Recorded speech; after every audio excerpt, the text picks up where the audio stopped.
বিজ্ঞ আদালত উভয় পক্ষের শুনানি গ্রহণ করার পর এই আসামির বিরুদ্ধে 6 দিনের রিমান্ড মঞ্জুর করে। এই রিমান্ডের আমরা কোনো যুক্তিগতা মনে করি না। রিমান্ডের যে যুক্তিগতা থাকার কথা উপাদান থাকার তার কিছুই নেই।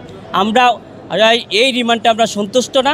যে নিউ মার্কেট থানার একটি হত্যা মামলায় একজন গার্মেন্টস কর্মীকে, দোকান কর্মচারীকে হত্যার কারণে এই হত্যা মামলায় এই হাসানুল হক ইনুকে আদালতে উপস্থাপিত করা হয়। ছাত্র আন্দোলনের সময় গণভবনে একটি মিটিং হয়েছিল। সেই মিটিংয়ে 14 দলের মিটিংয়ে তারা শেখ হাসিনাকে বলেছিল যেই কোনো বিনিময়ে হোক এই আন্দোলনকে কঠোরভাবে দমন করতে হবে। এর পরের দিন আমরা দেখলাম ছাত্র জনতার উপরে দেখামাত্র গুলির নির্দেশ আসলো।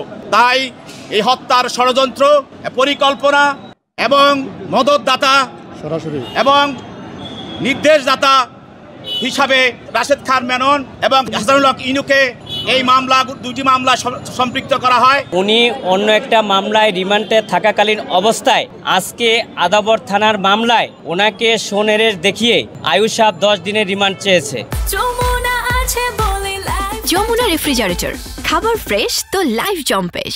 যে আয়ুষ সাহেব যেই ফরওয়ার্ডিংয়ে যে ঘটনার স্থান এবং যে বিষয় উল্লেখ করেছেন, এই ঘটনার স্থানে রাশেদ খান মেনন উপস্থিত ছিলেন না এবং এফআইআর এজাহার পর্যালোচনা করলে দেখা যায় যে এই রাশেদ খান মেননকে পূর্ব পরিকল্পিতভাবে এই মামলায় সম্পৃক্ত করা হয়েছে। বিজ্ঞ আদালতকে আমরা এও বলেছি যে রাশেদ খান মেননের মতন লোক হত্যাকাণ্ডের সাথে জড়িত হতে পারে না এবং মারামারি এবং হত্যার উদ্দেশ্য ইন্ধনদাতা যে আনয়ন করেছে সম্পূর্ণ ভিত্তিহীন উদ্দেশ্যপ্রণীতভাবে এই মামলায় তাকে সম্পৃক্ত করা হয়েছে।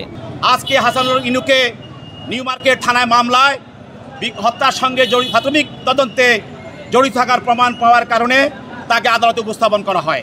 তদন্তকারী কর্মকর্তা অধিকতর তদন্তের জন্য, জিজ্ঞাসাবাদের জন্য 10 দিনের রিমান্ড প্রার্থনা করেন।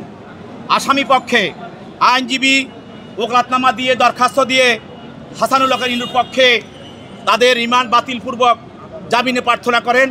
বিজ্ঞ আদালত উভয় পক্ষের শুনানি অন্তে হাসানুল হক ইনুর বিরুদ্ধে 7 দিনের রিমান্ড মঞ্জুর করেন।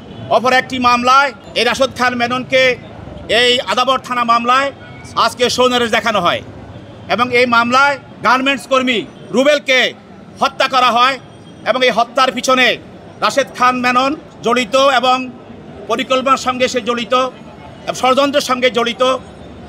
আমাদের তদন্তকারী কর্মকর্তা প্রাথমিক তদন্তে এই আসামির বিরুদ্ধে এই হত্যার সঙ্গে সংশ্লিষ্টতা পাওয়া যায়।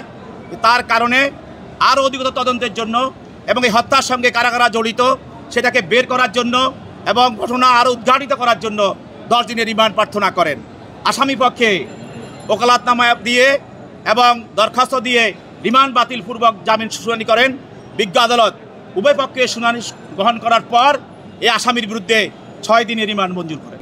এবং রিমান্ড চাওয়ার ব্যাপারে এবং রিমান্ডে নেওয়ার মতন কোনো উপাদান ছিল না।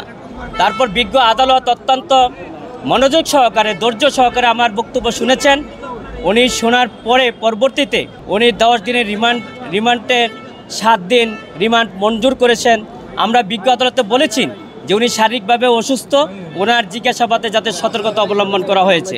বিজ্ঞ আদালত বলেছে যে মহামান্য হাইকোর্টের আপিলেট ডিভিশনের যে নির্দেশনা, সেই নির্দেশনা অনুযায়ী রাশেদ খান মেননকে জিজ্ঞাসাবাদ করা হবে। নিউ মার্কেট থানায় হাসানুল হক ইনু সাহেবের মামলায় 10 দিনের রিমান্ড চাওয়া হয়েছিল। নিউ মার্কেট থানায় যে হত্যাটি সংঘটিত হয়েছিল, আমরা বলেছি বিজ্ঞ আদালতকে যে হাসানুল হক ইনু উনিও একজন ছাত্র রাজনীতির কিংবদন্তি, উনিও এমপি ছিলেন, মন্ত্রী ছিলেন এবং বাংলাদেশের একটা পরিচিত মুখ।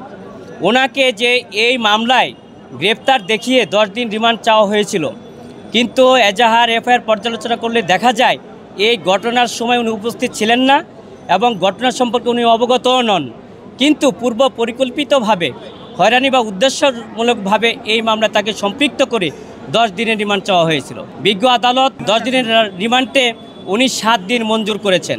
আমরা বিজ্ঞ আদালতের কাছে আশা করেছিলাম যে আমরা ন্যায় বিচার পাবো, কিন্তু বিজ্ঞ আদালত জামিন নামঞ্জুর করেছেন, রিমান্ড মঞ্জুর করেছেন। তখন বিজ্ঞ আদালতকে আমি বলেছি যে উনি যেহেতু অসুস্থ এবং সার্জারি করা, তাকে সতর্কতার সাথে যাতে জিজ্ঞাসা করা হয়। মহামান্য আদালত উনি মহামান্য হাইকোর্টের আপিলেট ডিভিশনের নির্দেশনা অনুযায়ী ওনাকে রিমান্ডে থাকাকালীন অবস্থায় জিজ্ঞাসাবাদ করার জন্য নির্দেশ দিয়েছেন। বা এটা একটা হত্যা মামলা, এই হত্যা মামলায় আমরা আশা করছি এরা যেহেতু পরিকল্পনাকারী হিসাবে, ষড়যন্ত্রকারী হিসাবে, সহায়তাকারী হিসাবে, মদতদাতা হিসাবে তারা অপরাধের সঙ্গে তারা জড়িত এবং তাদের সর্বোচ্চ শাস্তি হবে। এই রিমান্ডের আমরা কোনো যুক্তিগতা মনে করি না। রিমান্ডের যে যুক্তিগতা থাকার কথা, উপাদান থাকার তার কিছুই নেই। আমরা এই রিমান্ডে আমরা সন্তুষ্ট না। তারপরও বিজ্ঞ আদালতের প্রতি এবং আইনের প্রতি আমরা শ্রদ্ধাশীল।